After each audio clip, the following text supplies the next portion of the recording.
Happy May, happy Cinco de Mayo. May the 4th be with you and Revenge of the 5th or 6th or whatever. We watched Star Wars last night. There were so many things happening right now, right? Yeah. I thought last night they were like, which one? It's always hard to pick one Star Wars movie.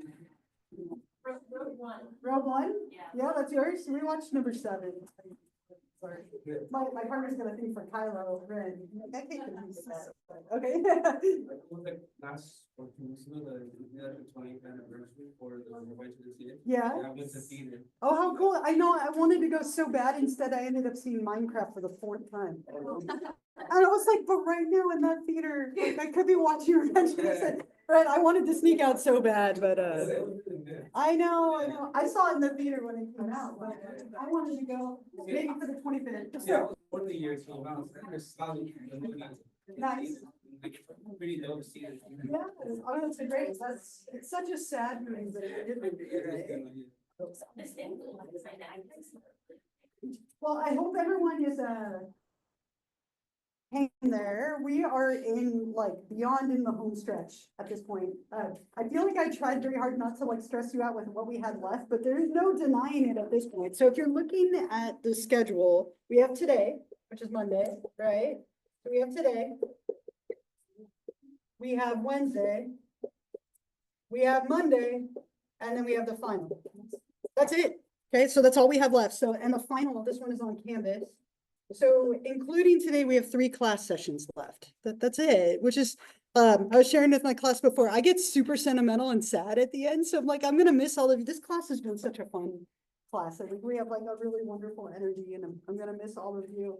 But that's all we have left. So just something to kind of keep in your mind. We have today. So our plan for today is we'll wrap up this chapter and then we'll move on to chapter 17, which is power and sexual coercion. And then we have selling sex for our last 2 class meetings that we have together. And I wrote this up here. The final is a week from Wednesday. So the final exam is just a 3rd test, right? So it's just like every other exam you've taken so far. It'll be on Wednesday. It'll open up at 12:01 a.m. and then you'll have the whole day just like you have on the others. There's a study guide just like the others as well. So I don't believe in cumulative finals. I think you should give them, but they're the worst, right? Like I hated them as a student, so I don't give them as a teacher. So we do have a closing assignment that I'm giving you that's worth 25 points. It's on Canvas. I'll talk about it more on Wednesday, but I just want to like put it on your mind. It is a like 1 to 2 page paper where you reflect back on 5 things that you can take away from this class. I hope there's more than 5, but hopefully there's at least 5. So you're going to be following like a very specific format of like term definition, how I can apply it. And you'll do that 5 times. So that'll be worth 25 points. That's due next week. I'll talk about that more on Wednesday, but just to make sure it's on your mind as we get into these last few classes, right? So one other thing to remind you, and I reminded my other class of this as well. Don't forget that there's that 20-point extra credit on Canvas if you're interested. It is related to self-care. If you would like to do that, if those 20 points will just go right on top of your grade. But we are definitely kind of trying to think about it yet, right? Like not yet, right? But it's definitely coming. Any questions about like schedule stuff or anything with like the final, like any of that kind of stuff for now? Anything at all? Okay, hang in there. I know this is a rough like 2 weeks, right? But we're almost there. We're close. It's like 2.5 weeks, but we're almost there. All right. With that, we'll go back to paraphilias. I don't know if that makes it better or worse. If we go back, right, like, so we spent a lot of time last time talking about like non-coercive versus coercive paraphilias, things that are like consensual and typically solitary, they're agreed upon. Those are the non-coercive ones. And then things that are more like against somebody's consent, against their will, or illegal were the coercive ones. So a little bit about treating these, right? So we went through lots of examples. Sometimes when it comes to treating these, it's kind of like a multifaceted approach. A lot of people go to therapy if it becomes a problem. Now, again, if you have a preference for being like humiliated or embarrassed during sex and your partner likes doing that, like, you don't need treatment. That's great. Like, everything is happy. But when these things interfere and they're causing problems in a relationship, that's when you might consider, right, therapy, or if they're against somebody's will and like violating someone else's rights, and you could get in a lot of trouble for like indulging in it. So what we often do is have people go to therapy and explore like where this came from, or like kind of talk it through. That can sometimes be enough. There's also a few like interesting behavioral techniques that we can do, like cognitive behavioral stuff. One of them is called shame aversion. Now, this is really commonly used with people who are like voyeurs or like exhibitionists, where you shame them for their behavior in the hopes of like conditioning it out of them. So they might flash you and you laugh and shame them, right? This would be like a formally organized thing through therapy, very behavioral, but you're trying to extinguish the behavior with feelings of shame, right? Not always the best way, but it does tend to work with a few of them. What is more common is like orgasmic reconditioning, a lot of conditioning. These are typically learned through conditioning, so we have to change them that way. So right when somebody is about to like reach orgasm, they switch to something more conventional in terms of a fantasy. And you're trying to recondition the way that they respond to these different things that they have fetishes for, paraphilias for. So again, very conditioning based. Or satiation therapy, where you just do this over and over and over and over again until it loses its power. Again, not always the most effective, but this is kind of like the idea of like making somebody smoke a carton of cigarettes so they never want to smoke because it made them sick. Okay. Again, not always the most effective thing, but you tend to like masturbate over and over and over and over again to something that causes you excitement until it loses its excitement. Okay, that's kind of the idea behind it. So a lot of like therapy and behavioral techniques to try and reverse some of these, but they can take a while to reverse if you've had them for a long time. And again, this would only be necessary if you're maybe violating somebody else's rights or it's causing problems in a relationship. The last thing in this chapter, kind of looking at sexual addiction. Now, this is a tricky one because how much is too much? Right? And I guarantee that might be different for each one of you, right? Like if I took a poll, that'd be an interesting poll to take, right? Like how much is too much? But for some people, like there's this insatiable need for sex, right? No matter how many times they have sex, it's not enough, and they want more and want more, and they can't be satisfied. And it leads to a lot of problems. It can lead to a lot of like infidelity as they seek it elsewhere. It can lead to a lot of pressure and issues in a relationship. This is sometimes called nymphomania in women or Don Juanism in men. And it's typically someone who just cannot be satisfied sexually, and they're addicted to it. It's all they think about. It's all they want. And again, this is different for everyone. In the beginning of a relationship, you might be having sex every day or multiple times a day or multiple times a week. Tends to taper off as relationships go on. But this might be a different level of like normal for every single person, which makes it a little bit controversial. Like who decides how much is too much? And typically where we draw that line is when it starts to cause problems in relationships or lead to behaviors that are causing problems in relationships. There's a great example of this in a movie. I don't know if it's great, but there's an example of this in a movie. It's humorous, I'll say. If you've seen Blades of Glory, it's an old like comedy with Will Ferrell. Right, he is a sex addict and he goes to a sex addicts meeting and kind of talks about this. They're making fun of it a little bit, but at the same time, I think it is also informative. I'll play it for you. Blades of Glory. Come on. It's thinking hard. There we go. Okay.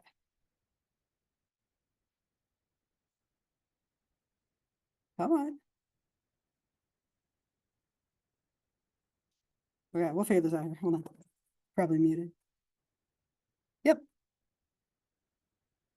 Okay. All right, now we get the full volume. Here we go. Sex addicts meeting. From weakness into strength. What's happening here? Thanks, brothers. There we Good night. See ya. Good for you.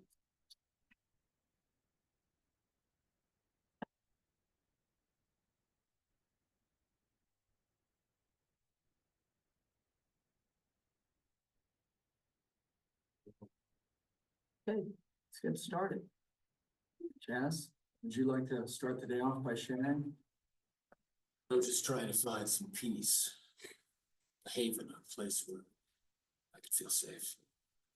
And then what happened? The easiest topic, yeah. Yeah, go for it. Okay, Okay, so have you seen 6 Feet Under? no. I'm familiar with it, but I haven't watched it. Okay, so sometimes I feel like, how do you know if it's sex addiction or like a self-sabotage? Yeah, 'Cause And I they can feel occur like some together, right? people, yeah, they can go together, but Mhm. sometimes like, I don't know. Just my future psychology.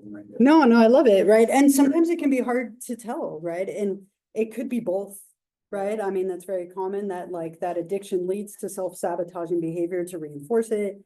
Or it could be that one fuels the other, like it could be kind of a combination of Yeah. all of it. That's really common. And so the goal in therapy would be to figure out what is causing what, so you can address that, right? And Right. kind of, or maybe all of it, address all of it together. Okay. Tricky, right? Mental Yeah. illness and like these things where it can be tricky to figure out what is the root. And that once you figure that out, then you kind of have a direction of where to go, Yeah. right? Yeah. Yeah.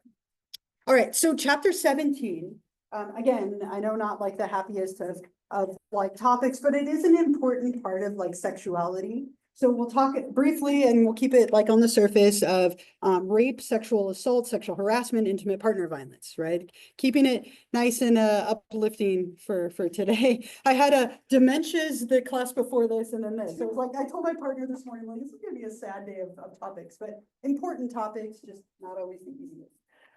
So we'll talk a little bit about each one of these things, a little overlap with some of the paraphilias that we talked about, like especially pedophilia. But when we talk about sexual violence, we're really focusing on the idea of consent. Okay, somebody has had something happen to them without their consent, without their agreement for that to happen. And we sometimes call this or SA is kind of a new term for it, sexualized violence, sexualized assault. But when someone has been deprived of their free choice, or they've been coerced to do something under duress or under threat of duress, then we're in the realm of like sexualized violence. There are also some barriers to consent that we'll talk about, like your age, or if you're under the influence of something. All of those things can play a really big role in whether or not you can agree or be part of an act. And so there are a couple of different types of sexualized violence that were on that first slide that we'll talk about, with the most common one being sexual assault or rape. So this would be completed or attempted, unwanted, so non-consensual, vaginal, oral, or anal penetration through the use of physical force, threats of violence, or maybe when you're under the influence of alcohol or drugs. Alcohol and drugs violate rules of consent because you're no longer in a conscious state of mind where you can make that kind of agreement, where you have that willingness or excitement to participate in something. Like it can't be consensual anymore. Also, your age, again, is another one. So when we talk about like sexual assault, typically we talk about 4 different types: stranger, acquaintance, date, and statutory. Okay, 4 different kinds. And stranger is actually the least commonly occurring. Typically, sadly, acquaintance rape is the most common. Somebody that is known to the victim, maybe not well, acquaintances typically aren't close to you, but it's somebody that you know. That is the most common by far. Date would be somebody that you are in a romantic relationship with, and statutory when somebody's under the age of consent. So somebody's over 18 and somebody's under 18, or in that kind of gray area in the middle. Right? Now, again, a big part of this is consent. And so I have a video for you. It's that same girl, Lacey Green. And what I like about this video is she shows you verbal and nonverbal signs of consent, which I think are really great to see. It is a little cringy. I think she's a little cringy in general, but like, I do think that it's helpful. So I'm going to play it for you. And nothing like happens except her describing consent. Okay, she's just showing you signs, verbal and nonverbal, of what consent and barriers to consent. And kind of describing what consent can look like and what it cannot look like, because that is a really important piece of this, right? Talking about consent. And there are barriers to consent. I wrote a few of them that she mentioned and a few others up here on the board. Age is a big one, as we talked about. California, it's 18. It varies across the world, but 18, having intimidation or fear or being forced or threatened, the presence of alcohol or drugs, obviously being unconscious, you can't give consent. And then if somebody has like a power dynamic over you, that can also be another one. So all of these are barriers to consent, or things that make consent maybe impossible to give. So in all of these cases, somebody's consent has been violated for, you know, one or more of these reasons. In terms of prevalence, this is really difficult to estimate. Why do you think somebody might not want to report this? Why would somebody maybe not report a sexual violence or a sexual assault? Yeah, They might be embarrassed or unsure whether or not they consented or Yeah. mixed signals. yeah, they might be embarrassed about it or unsure, maybe mixed signals. Yeah, all, yeah. Yeah, right. I don't want to get that person in trouble, right? It could be a parent, a friend, a partner, like you don't want them to go to jail. Yeah. They won't be believed. Yeah, you're afraid they won't believe you, right? That's a really common one. I don't want to do this and like not have someone believe me. Yeah. Sometimes you don't realize right away what happened, and by the Yeah. time you're able to report, it's like really hard to prove Mhm. what happened, so it's not the like variation of the. Yeah, for sure, for sure. Yeah. I'd be so overwhelmed by what happened. Yeah. I feel too tired to pursue what you doing. Yeah, or too traumatized by what happened. Yeah. Yeah. Maybe go in and talk about it, describe it. They have to gather data and like samples sometimes, right? And that can be invasive when you've just already had like something very invasive happen to you. So a lot of reasons that people don't report, right? Men specifically are very unlikely to report it. Okay, now obviously the prevalence in men is much lower, but men like not wanting to report it, of like that stigma of like, of course you wanted it, right? Like it's a very common one, or like you let her overpower you or him overpower you. A lot of shame, especially with men. Yeah. Also a lot of women who report it were share their stories, end up getting worse harassment. Yeah. And threats of trying further. Right. Yeah, I was really thinking about everything that happened with like Sophia and Yeah. but like she experienced so much Yeah. harassment after that. And she even became though, a joke he was- after that, right? He was in like a position of power, and a lot of people were like saying she deserved her like family members, death, all these things, so it's just. The retaliation. Yeah. Right, yeah. Yeah, was there another? Yeah. Well, what's interesting too is like I follow this like news thing on Instagram. And it's like, and they report a lot of like these statutory rape cases where it's like teacher and like a 13-year-old boy, and the comments are filled with all these guys that are like, okay, at least he likes girls, or like, oh, like, Yeah. or bro, where were these teachers? And I'm like, no, do you not understand? Like, you're just Right. encouraging more of this to happen. Yeah, and that's the second one, right? The impact of the media, like the media really doesn't do favors with that at all, right? Like kind of normalizing violence and pornography, which is our next like topic next week, right? We're talking about pornography a little bit, and like that it's very normalized to you just push until they give in, right? Like, and that's obviously not like accurate, but it's just the media and social media plays such a huge role in the attitudes and normalizing of this. Yeah. To their point, some men might, and women of course, might recontextualize a traumatic event as something that they found hot or had power Sure. over. I remember a friend's parent had a situation where they were 15, the woman was in their 30s, and they're like, oh, but like if that happened to one of my kids, I would hate that, I would love the person, but I thought it was hot when it happened to me. And it's purely because he feels like he had power over it. Yeah. Or he consented because he was mature for his age, whatever. Yeah, right. Like, so again, the way that it's kind of like framed or skewed like that way. Yeah, do you want to? Again, you know, they think it's such like a normal thing to like to see like I've seen someone in the comments like just full on after that they've been through something like that and just think it's normal. Like this guy was like, I was 14 and she was like in her forties, and he was like, she was very nice, and I'm thinking, you just admitted that you Right. experienced statutory rape, like, that's normal. Yeah, and it's a little beyond the scope of this class, but like technically, like if a mandated reporter saw that, they have an obligation to report that, because it was like any current, past, or suspected child abuse must be reported. So that kind of stuff could be reported, like even, 20 years later, it could still be reported. But kind of glamorizing it, especially for men, right, in that case, doesn't either.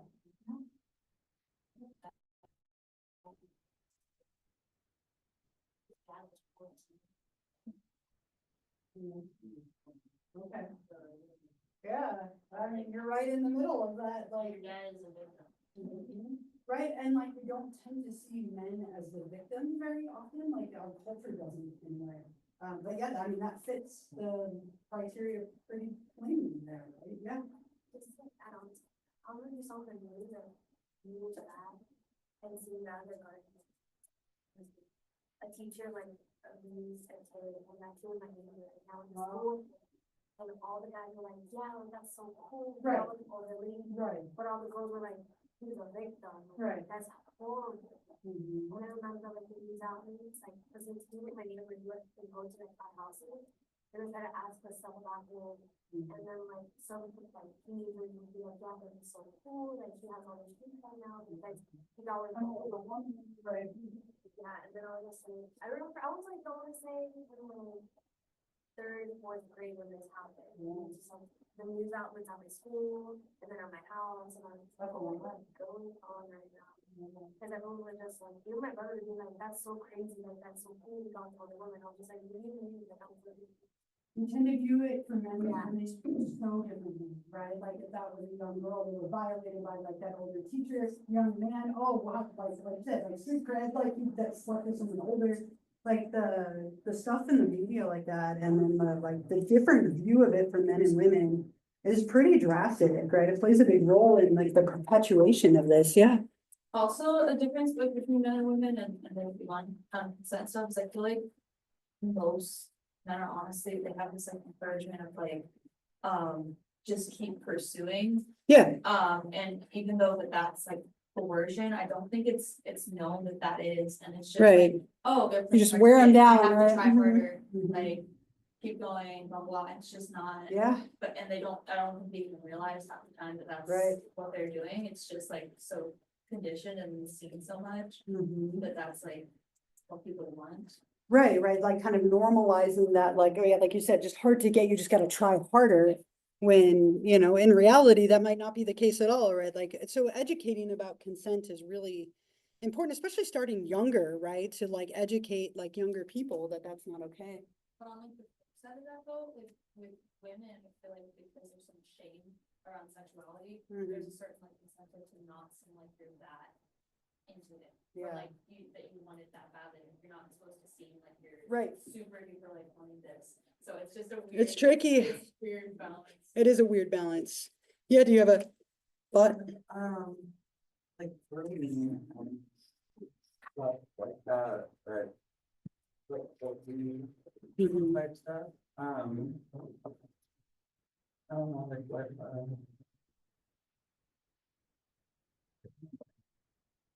It is Monday morning, right? Yeah. And the weather is like. I'm loving this weather. It's gonna be 91 on Saturday. I'm like, no, I'm gonna skip that day, right? But yeah, right, if it comes back to you, right? So a couple of other things. This tends to be more about power than about sex.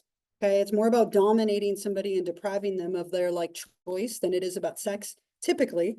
And most frequently, this is men who perpetrate this, and men between the ages of like 15 to 30, and women being the victims. It can go either way, but that is like the most common in terms of like statistics. Very common that date rape drugs are involved in some way. These have become so prevalent. And luckily there's a lot of really amazing ways to detect for some of these now. There's a really cool, it's like I wrote it down, undercover, where did I go? I wrote it down. Undercovercolors.com. right? Where you can get like a nail polish that's clear and you can stick your finger in a drink and it'll detect these as like a very easy way to see if any of these things are in a drink. But oftentimes these drugs are used quite a bit because they cause somebody to like lose consciousness, not be aware of where they are. They augment the effect of alcohol, which is already a barrier. So it's very common to have these substances involved in some way, right? Somebody slips them in a drink at a party or at a bar. So a lot of like protective like measures involve like controlling your own drinks, keeping a hand over a drink, or even doing things like the nail polish or certain things to like detect them. But being very careful around drinks in like an open shared space that's crowded, as this is a very frequent element of sexual assault, sadly. Very common after somebody experiences something like this to have like a trauma reaction, of course, like there's a violation of your consent, of your body, of your mind, like, so what we see is like a very PTSD like response that we sometimes call rape trauma syndrome, where you have kind of an early phase of like anger or fear or shock or depression, and then a long-term like effect where sometimes it can really affect somebody's sexuality in general, right? It might be that they no longer feel safe around people that look like that or are of the same sex. It can be like a long-term like struggle with control around sexuality. Very common for people who have gone through something like this to try like to struggle to kind of bring themselves back to like a normal level of sexuality. Obviously, like some of the things that you can do, like believing someone, being supportive of them. It's so wild to me, my little ones, they graduate elementary school in 4 weeks, which I can't believe, but like my little ones in elementary school, we bought Emma for her birthday, which was last week, got this little tank top, right? And she can't wear it to school because it could tempt the boys. Like, and I have so many issues with that, so many issues I can't even start, right? But like that whole like culture around like what you wear and what you don't wear and like all these like, you know, it's your fault versus their fault. I think the biggest thing you can do is just be supportive and believe someone, not perform, and be present for them. But we have such a wild culture around like what kids can wear and not wear to school because it could distract the boys, quote, or the girls, right? In theory, it could distract anyone. But kind of that autonomy of what's allowed and what isn't. We have a lot of like culture around that, a lot of like misinformation around that as well. And people can obviously become traumatically sexualized, where they then have like really excessive sexuality. Typically what we see is that people avoid sex and they feel very uncomfortable, but it can go the other way where it becomes almost compulsive, as well as they're trying to regain like a control over what happened to them. It can kind of go both ways. I don't want to go into this too much because we talked about it last time, but another form of sexual violence is child sexual abuse. So pedophilia, incest is actually way more common, right? When this is somebody who is related to you, that is the most common form of pedophilia. An uncle, a parent, a sibling, that is the most common, very, very underreported. Oftentimes children might not even understand what happened to them. It can be very severely traumatizing and have long-term like trauma response that can come with it. But the most common by far tends to be heterosexual men, right? And it tends to be somebody who is related to you, right? Very like connected as like a parent or a sibling, or again, like an uncle, or like the most common.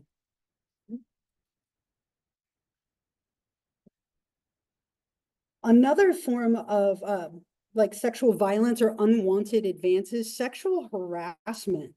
This is an interesting one, and I guarantee a lot of you have been victims of sexual harassment at some point in your life, especially if you work in any kind of retail or food service job. It's very, very common in those jobs when you're younger. But this is when you have any kind of unwanted sexual advances, requests for favors, any kind of like conduct in the workplace or even in your classrooms. It could be anywhere like that that's inappropriate. Right? And so what you often see here is it takes one of two forms. Quid pro quo is like, I will give you this if you give me this, like exchanging. Right? I'll give you that promotion you want in exchange for sexual favors. Or if you do this for me, I'll give you the grade that you want. Right? And that happens sometimes. Or hostile environment where people make an environment really uncomfortable or intolerable because of the things they're saying or doing. And what's tricky about this is everybody has their own line of what is uncomfortable and what isn't. Right, so when I was 18, I worked in Yosemite, like National Park, working hamburgers for the summer in Curry Village. And I had a boss who was like the biggest pervert in the world, right? Like he was like this really heavy set, like totally stereotypical guy, like really heavy set, balding 40-year-old guy who like flirted with all of us constantly. I thought it was funny. Okay, so he'd be like, why don't you get in between those two buns? We're like, that's just not practical. Like I have a sense of humor, it didn't bother me. He'd make all these advances and I was like, I couldn't be less interested in you for a million reasons. And so like, it didn't bother me. And we had this culture of him making these inappropriate remarks and all of us laughing at it. And then somebody came in, a new employee, he made the same remark to her. She was right. Everybody has a different line. Like his behavior wasn't okay, but it didn't offend those of us who were there. But it offended her and she had every right to make that complaint and he was gone. And it was honestly much nicer without him. But like my point with that is that everybody has a different line of what they're okay with or not. And so you have to be very careful with the things you say and do in a workplace environment. And oftentimes when people are in retail, you're taught that the customer is always right? Cater to the customer. And sometimes this kind of stuff just gets overlooked in the name of that. Yeah. In matters of taste, right? But we leave that part out, don't we? Right? Yeah. And it often becomes this environment where like you're taught to do whatever to make them happy, right? And that can sometimes mean tolerating things that you shouldn't have to tolerate. Right? I imagine a lot of you have had situations like that in like retail and like being a waiter or waitress. You get a lot of that, a lot of like flirting where you're trying to earn tips. Very, very like fine line. But if your environment is uncomfortable, or somebody's like using intimidation or any kind of like power dynamic, that's not okay. That's considered sexual harassment. I found this really I thought it was funny because they used the animals. I don't know why they use dogs for this, but it was this little animation about sexual harassment. You can just ignore that it says like portray her as being prudish, right? And that's often like a stereotype that comes with this of like, oh, just lighten up, like it's not that big of a deal. But if it's making you uncomfortable, it is a big deal, right? Like you have the right to not be uncomfortable in your workplace or in your like academic place, right? You have that right. And oftentimes we get this stereotype of like, oh, like she was just so uptight and prudish about it.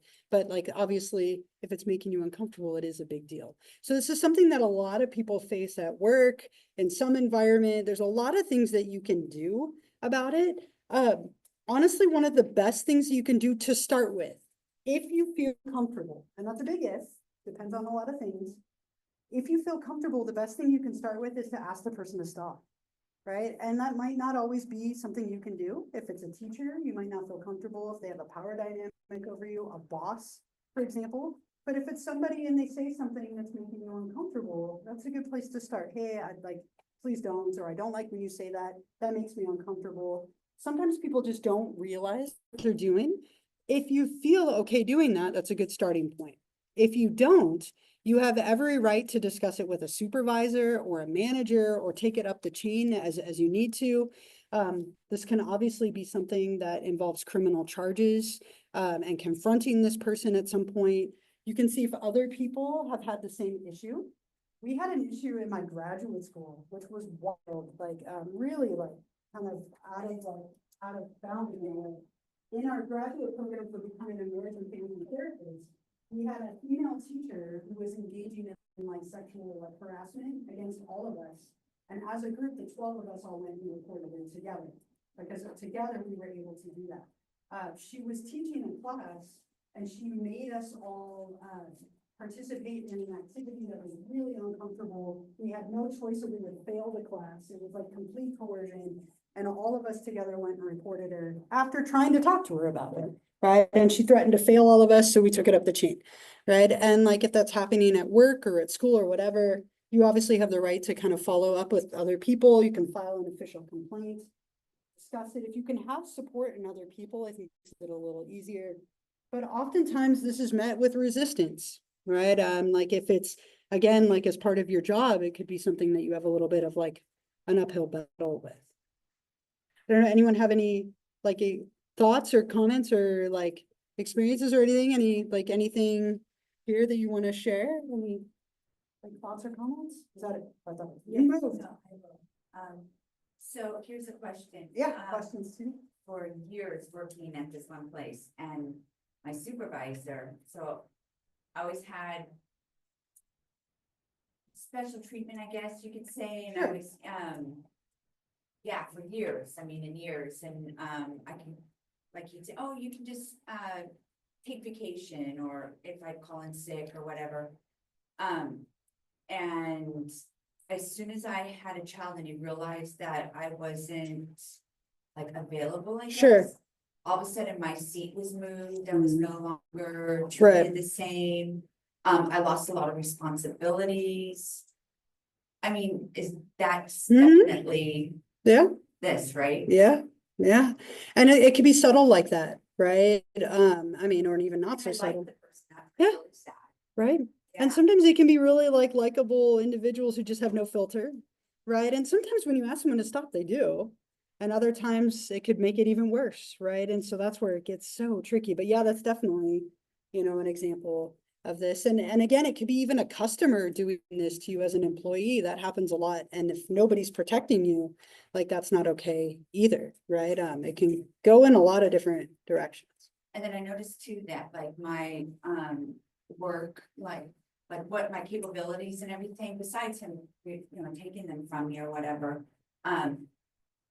I also became like less confident at work, and started not performing as well. Okay. Like it would definitely affects you, and sometimes you don't even realize until it's too late, so Yeah. I'm just, I'm sure that's probably normal to feel that way Yeah, too. yeah, and that's a very clear example of this too, right?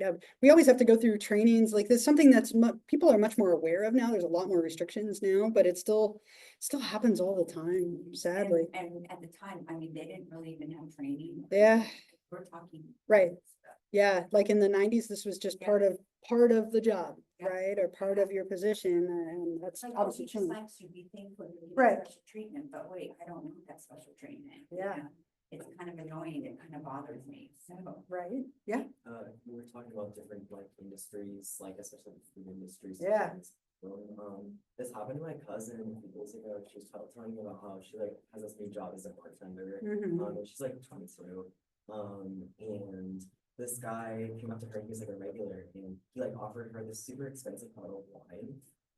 And so she like couldn't refuse it because that's, it was really nice of him to do that, I guess. But as soon as he gave it to her, he was like, so when's my BJ? or whatever. yeah, Right? the expectation, right? Yeah, and so she was like, you can take it back. Right, I don't want it. Yeah. Yeah, That's the- yeah, right, and just like that, It's just not being so much- normalized. It does. Like that, this was like. Oh, That's wild. Yeah, and that kind of stuff. I mean, it happens all the time. It's like the tit for tat is the like quid pro quo, right? Yeah. I was volunteering at the library and on my first day, I've never met anybody else like this guy, but on my first day, there was this, customer dude, cause, when you volunteer, I work in like the selling, secondhand books kind of stuff. Mhm. And so he was like talking about different books he's read and then ranting about different life stuff. And then he was like, oh, you have a good head on your shoulders because he said that he read a few books that you have to read in high school anyways. I'm like, yeah, I've read those. And then he's just like, today people are so sensitive, like, you can't give a secretary a back rub and they look stressed. I'm like, oh my God. We're like, yeah, you shouldn't ever have done that, but yeah. Yeah.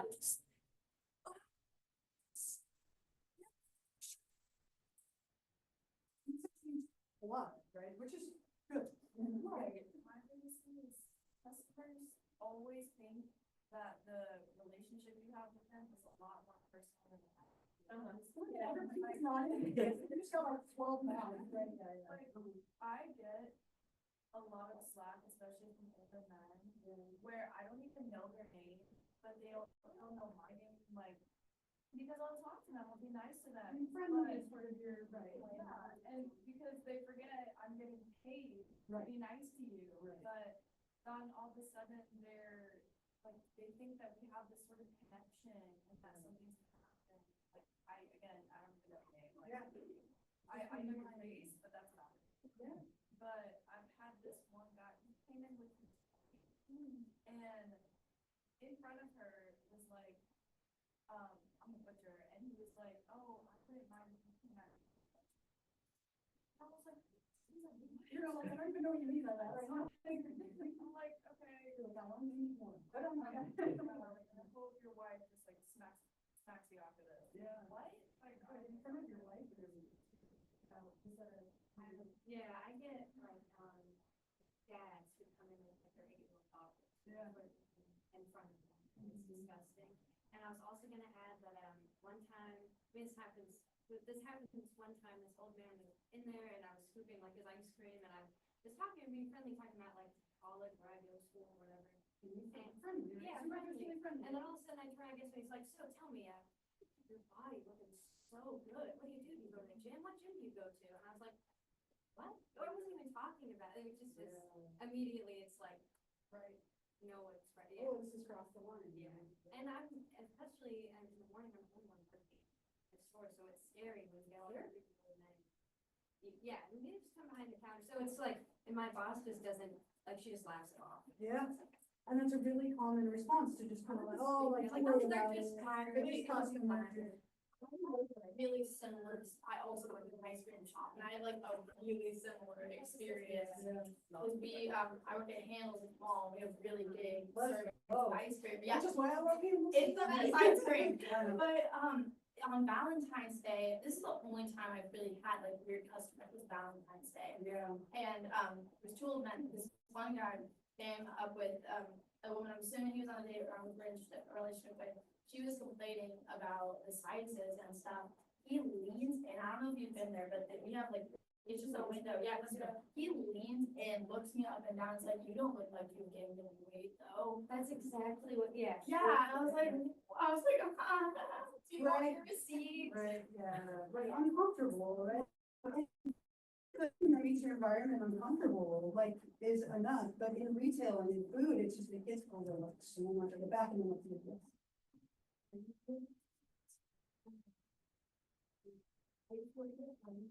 Mm.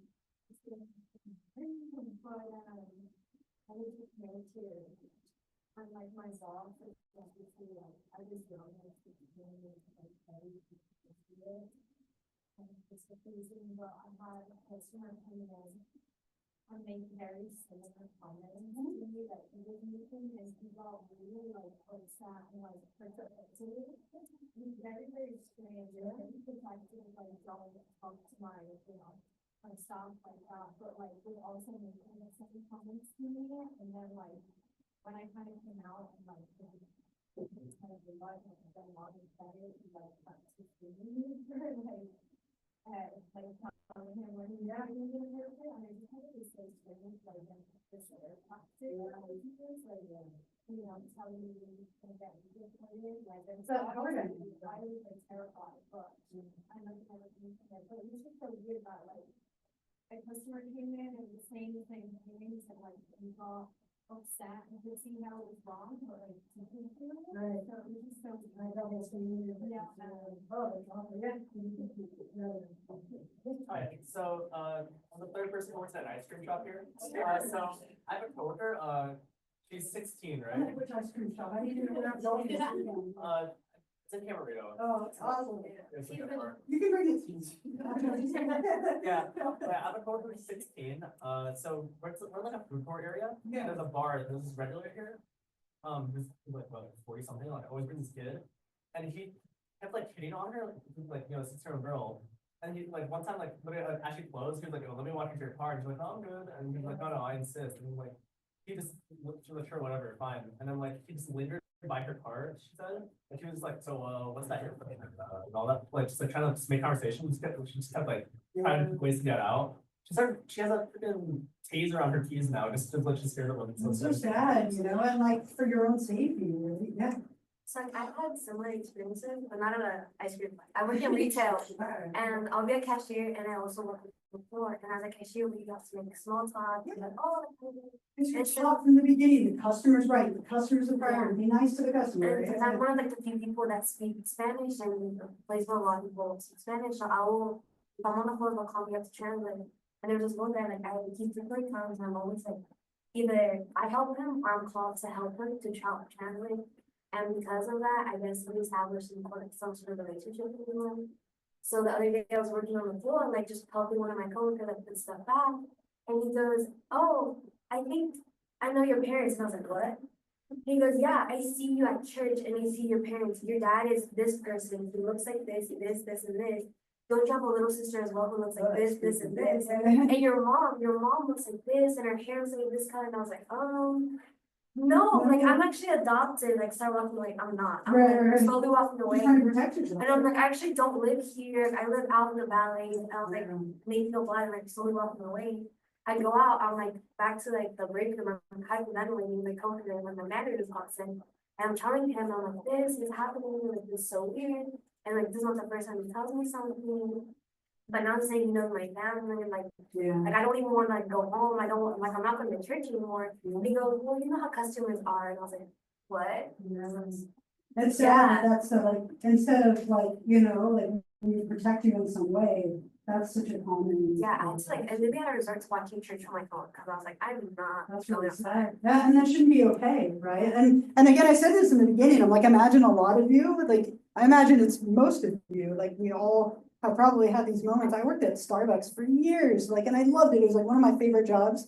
But that there was a woman who always sexually harassed me and made me so uncomfortable. And my manager, I think, because like she knew I was like gay, would push me out there and thought it was hilarious and like never protected me from it. And like I would dread this person coming in enough so that I quit working there because I didn't want to have to deal with this person anymore. And so like that's the other side of this is there's often not a lot of protection that comes with this. Maybe like one or two more comments, then we'll move on. Yeah. I also work at Starbucks, and Yeah. the guy was like straight up banned from coming. Yeah, And like whenever like the girl, cause he like will follow her out. sure. And like he like keeps coming back and he's like trying to make conversation with her and like he's like followed her to her car. Yeah, And things like that. So like if she's working and he comes up, like we have to like send her to the back and go like. that's And crazy. like the other day, like, I don't know, we were like three girls working in the kiosk or whatever. And this guy comes up and he has like his information on it. And he's like, "This is just my information for you ladies." And he hands it to Devin and she's like 17.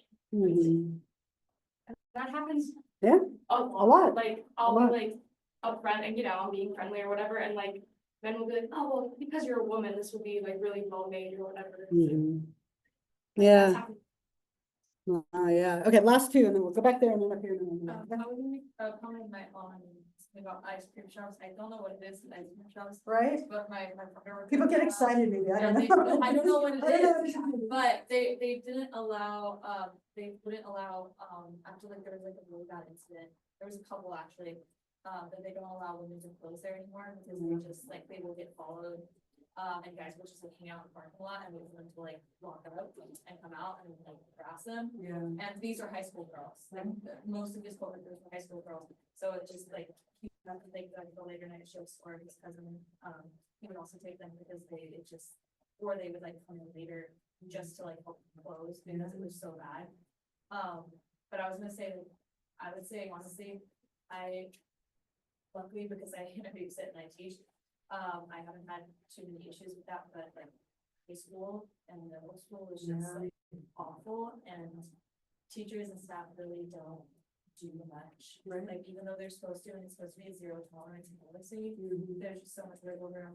It's a lot of like under the, just kind of get swept away. And I know the first time I really got like sexually, I don't know if we consider harassment or assault to an extent. Where I was thoughtfully asked a bunch of times by this one guy. And I reported it. It was, "Oh, we'll bring it up in these counseling sessions. His dad passed away, so blah, blah, blah." And it was just like, you have a zero tolerance policy and this is happening. Like, I don't get it. And so then just in high school, I just like, I might have tried to report it one other time, but I just like, it was what it was. And People kind of have that, like, it's not worth it. in one of my classes, it was so bad. My partner's on the football team and he wasn't friends with these people, but they were his teammates. And they liked each other. And so they would like harass me. And this one guy like would grab my leg and be like, "This is for blah, blah, blah, but this is too pussy to do it himself." And like they would like grab my water bottle and like squirt in my face and pretend to be like ejaculating. It was really bad. And the teacher was right there and he like nothing, not at all. No acknowledgement. And I like would look at him and I was just like death stare, like I would be ignoring it and he would be like pretending to jack out the water bottle in front of me and I'd be like, you're not gonna do anything about this, yeah, you Right. just would ignore it, it was just so bad, and it just, Yeah, again, so common. Last thought and then, yeah, When I work, there's. ice cream place? No, No, I'm just kidding, I'm just kidding. There's two stories, it's the same guy, but the first one from my coworker, so she was the first to experience it. She said at one time, like, she was in the front of the so this guy comes up and he was like, kind of get like small talk out of her. And he was just kind of almost trying to get off, so then he wouldn't leave, right? And so then she had another customer literally waiting line, he would just keep on talking. And so I guess he still stayed in the store till she got off. And she was driving back home, and she said like, I think one of her tires like ended up like popping on the road. And she said like, the person who ended up helping her. Was that person? Was that same Ugh, person. that's And awful. so then- Yeah. Right. Yeah. He's like, I'm sorry, dark. he's like, oh, it's kind of weird, it's like, why would, like, what would Yeah. this be that the same person that was, like acting weird, be like, Mm-hmm. be the one helping you and stuff. And I guess he would come back to the store, or he would call the store like, oh, her name is Andrea, she's like, oh, is Andrea working there today, or is Andrea there? So if, we can't tell, we can only tell if they're working that day, but we Sure. can't give them. Which is good, right? Yeah, yeah. Give them like the full schedule, we can just say if they're there, but if Sure. they are there. But I guess every time, like, he would tell him that if she was there, like, he would come at the store and he would just stand like right next to like the picture, and he would just stare. Yeah. And then, she reported him to the manager, and the manager ended up kicking him off. He never came back. And so then, fast forward a couple months after, we have a different coworker. Her name is Lizette. And so then the same guy came up to her, and so she didn't know about the previous story because she was sort of new at the Sure. time. So she didn't know any past history. But so the same guy was hitting off of her, was like, getting small talk. And so then she didn't know, so she ended up giving her phone number to him. And she would just tell us that, like, she kept calling him all night, Yeah. text her like, oh, let's go out to here or this and that. And so then she ended up blocking the guy on the phone number. He ended up coming back to the story by saying, hey, like, you haven't responded to my text, or like, hey, like this and that. And then the other girl happened to be there, so then Oh, it geez. was very awkward. So then It's like a movie, Yeah. Mhm, yeah. They ended up calling the cops, and they got him permanently there's Like a ban. He got trespassed, so he can't step foot on the store. Good. But for some reason, he ended up going back to the store even after the trespass. Can't get rid of this guy, Yeah, right? and they're like, the same guy still here, so we're like, Wow, yeah. like, what the hell? And So- again, like, I mean, you just hear like how many of you, and like, it's so common. So my point with this is that it's really important to like say something about it. Like, you shouldn't have to tolerate that. You shouldn't have to deal with that. If it's an uncomfortable environment, even though the customer's supposed to be right, like, please, like, report it. What's happening up there? Oh, it's like it's having a little party. So yeah. A lot of times, they think There we go. Yeah, like it's okay. Yeah. Like, hey, Yeah. we have a tender. Jeez. Well, so in my last few minutes, I have two things that I want to go over really quickly. So on our webpage here, right, which looks formatted a little weird at the moment, but at least it's up. If you click on modules and then wait, and then right here where it says closing assignment, this is where you can find the closing assignment for this class. Okay, so if you wanted to get started on it, I just want to point it out right here. So it has all of the instructions. Right, and basically what you're doing is you're picking 5 things that we've covered over the course of the semester, and you're going to give me the topic, a definition, and then how you can apply it. And you'll do that 5 times. So it's not overly long, but my goal with this is you can take something that we've gone over and really look at, like, how can I apply that to my life in some way? Let me make this a little bigger. It's so small. But what you're doing is writing this out. It should be roughly like 2 pages, and that's due next week. So I just want to make sure that's on your mind. The other thing that I can say more about it next time, but I just wanted to show you where it is in case you were like ready to work a little bit ahead. The other thing is I do have one more little homework assignment for you, and I'm sorry that they're so close together. But this shouldn't take you more than maybe like 10 minutes to do. One chapter that we didn't cover is chapter 14, and I actually almost never cover this chapter because I feel like it's a little bit outside of the scope of this class, like, and it's also the same in my abnormal psych class. So what I have for you here is the challenges to sexual functioning chapter. And so what you're gonna do is you're gonna look through it. And this is participation number 9, right? So this is your second to last one, so this is your 10 points. And you're just gonna find 2 disorders in that chapter. You're gonna describe it and then give a little bit about causes and treatment. It doesn't have to be overly long, but it shouldn't take you more than maybe 10 minutes to do. But that way you are kind of looking through that chapter and not ignoring it, right? I'll do that to you. And I'll collect this from you next class. So if you need another copy of it, or if you're not gonna be here, go ahead and email it to me. That's totally fine. You do one over here. So, big thing, when I see you next, we have one more topic, which is intimate partner violence. And then we'll go, on to our next topic. All right, I'll hang on for a couple of minutes if you have any questions or anything. Otherwise, again, a few reminders up here as we kind of near the end, and I will see you all on Wednesday. Oh, Amy, real fast, and Lloyd, same assignment is gonna be given to abnormal psych. You can just do it once. Okay, so just do me a favor and write like abnormal psych 2 at the top. Just write something. That way you both don't have to do it. Okay, yeah, just save you a little bit. The one I just handed out. Okay, I'm gonna give this to you. Okay. Chapter 11. Oh, okay. Put a little note on the top for me. Okay. And I'll give you both credits once. Okay. No, I'm.